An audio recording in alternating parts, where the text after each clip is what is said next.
Assalamualaikum warahmatullahi taala wabarakatuh dan salam sejahtera.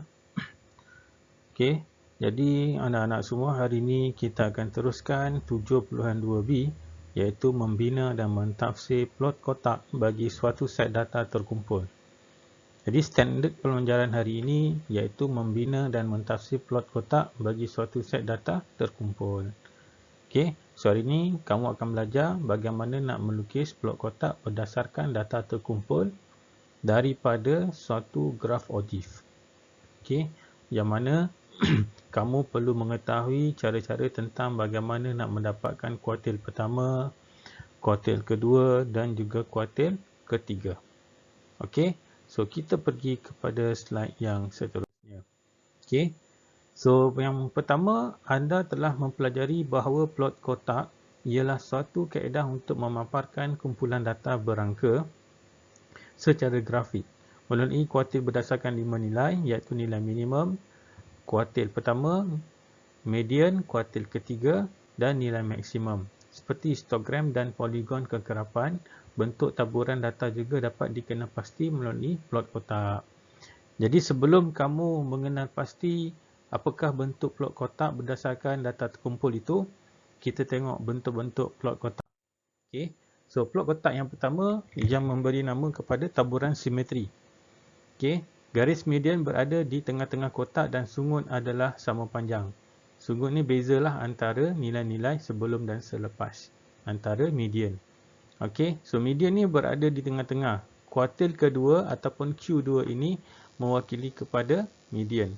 Manakala Q1 dan Q3 mewakili kuartil. Okey, so ni kes pertama yang diberi nama sebagai taburan simetri. Okey, so yang kedua, okey, kalau kamu tengok di sini, median dia berada ke sebelah kanan.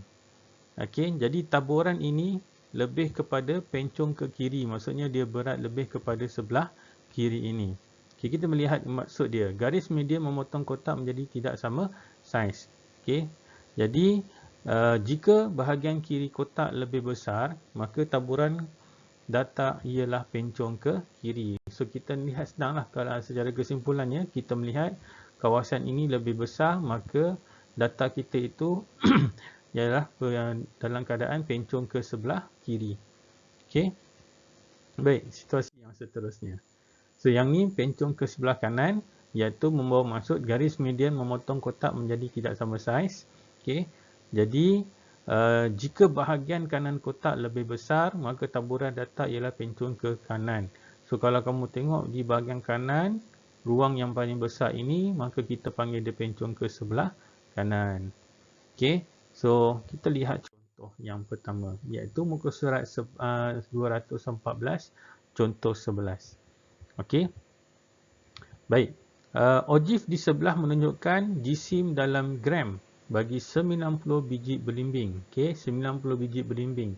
Jadi 90 biji belimbing ni kita panggil sebagai jumlah kekerapan. Okey, jumlah kekerapan. Okey, ini graf OGIF. Kalau graf OGIF, okey, yang di atas ni kita panggil kekerapan longgokan. Jadi 90 ini merupakan jumlah keseluruhannya. Okey, so seterusnya, bina satu plot kotak. Okey, kita diminta kita untuk melukis plot kotak berdasarkan OGIF tersebut. So dalam graf kita ini, kita kena kenal pasti kedudukan beberapa nilai yang dinamakan sebagai nilai minimum, nilai maksimum, kuartil pertama, kuartil kedua dan juga kuartil ketiga.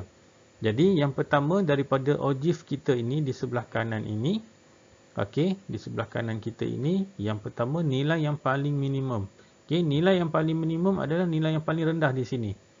Okey, iaitu 80. Okey, dan yang kedua nilai maksimum adalah 150. Okey, nilai yang paling tinggi di sebelah paksi X ini yang diwakili oleh jisim iaitu 150. Ini nilai maksimum.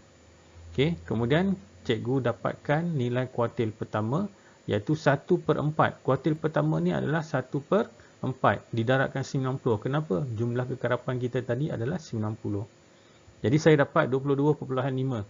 Okey, 22.5 di sini. dan turun ke bawah, nilainya berada di sini iaitu 116. Okey, ini kuartil pertama.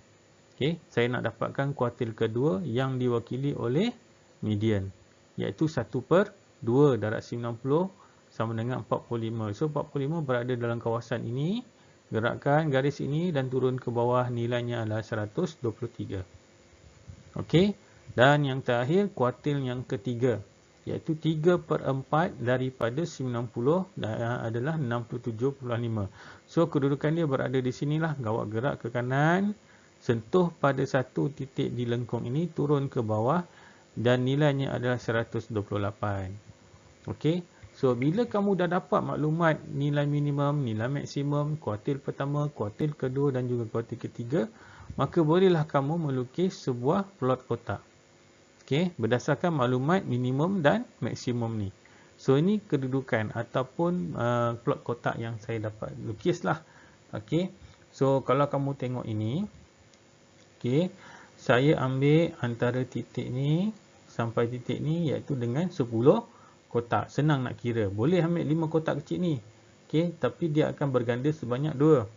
Kenapa saya ambil satu kotak kecil ni? Sebab 10 kotak kecil ini, okey, dia akan dapat 81, 82, 83, 84, 85, 86, 87, 88, 89, 90. Kan senang kira.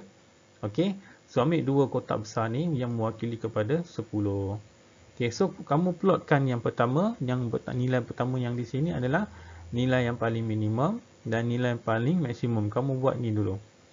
Okey, kemudian dapat nyatakan nilai kuartil pertama, kuartil kedua dan juga kuartil ketiga. Okey, dah letak sini dan kuartil kedua ni awak buat palang lah di sini. Okey, so bila awak dah buat palang tu, kamu lukis dia punya garis sini. So maka siap kamu punya bentuk kepada plot kotak. Okey, jelas? Okey, kita tengok soalan. Okey, soalan Latin Kediri 7.2b.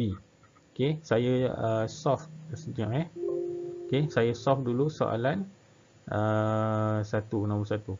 Ojif di sebelah menunjukkan bilangan unit tenaga yang digunakan oleh 80 isi rumah. Okey, so 80 isi rumah adalah di sini mewakili jumlah kekerapan. Okey, dalam satu bulan tertentu, bina satu plot kotak berdasarkan ojif tersebut. So kita kena nak buat plot kotak ni kena tahu minimum, maksimum, kuartil pertama, kuartil kedua dan juga kuartil yang ketiga. Okey, so apa yang berlaku di sini? Kamu kena nyatakan maklumat-maklumat tersebut. Penyelesaian dia daripada ojif. Okey, so apa yang saya dapat nilai minimum, nilai yang paling rendah di sini, iaitu 50. Okey, nilai maksimum adalah 450.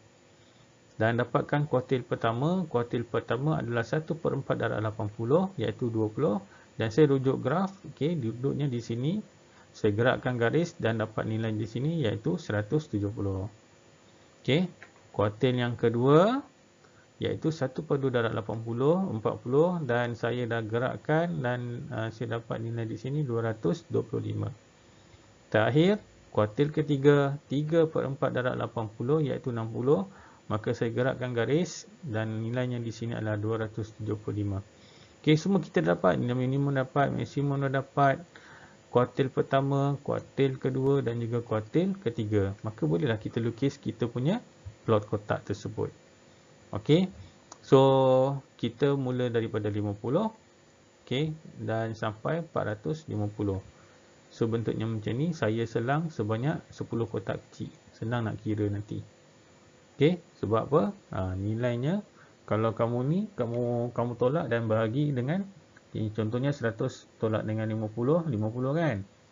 Okey, so 50 ni awak bahagi dengan setiap kotak kecil ni. Ada berapa? Ada 10 kotak. So maksudnya dia akan jadi 5. Okey, 55, 60, 65, 70, 75, 80, 85, 90, 95, 100. Okey, so jadi soalan A dah selesai dan soalan B. Seterusnya nyatakan bentuk taburan data bagi bagi data tersebut. Okey, taburan ni kalau kita perhatikan kawasan ni lebih besar. Okey, berbanding dengan kawasan ni yang tak yang kecil. Okey, dia ni makan 2,5 kotak tetapi yang ni makan 3,5 kotak. Jadi maksudnya data ini mempunyai taburan pencung ke kanan kerana bahagian kanan plot kotak lebih besar daripada bahagian kiri plot kotak. Okey, so setakat ni saja untuk hari ni, tak nak banyak-banyak. Okey, jadi saya minta anak-anak semua cuba jawab soalan 7.2b, soalan nombor 2. Okey, dan cuba buat dahulu. Okey, sampai di sini sahaja. Sekian, terima kasih. Assalamualaikum warahmatullahi taala wabarakatuh.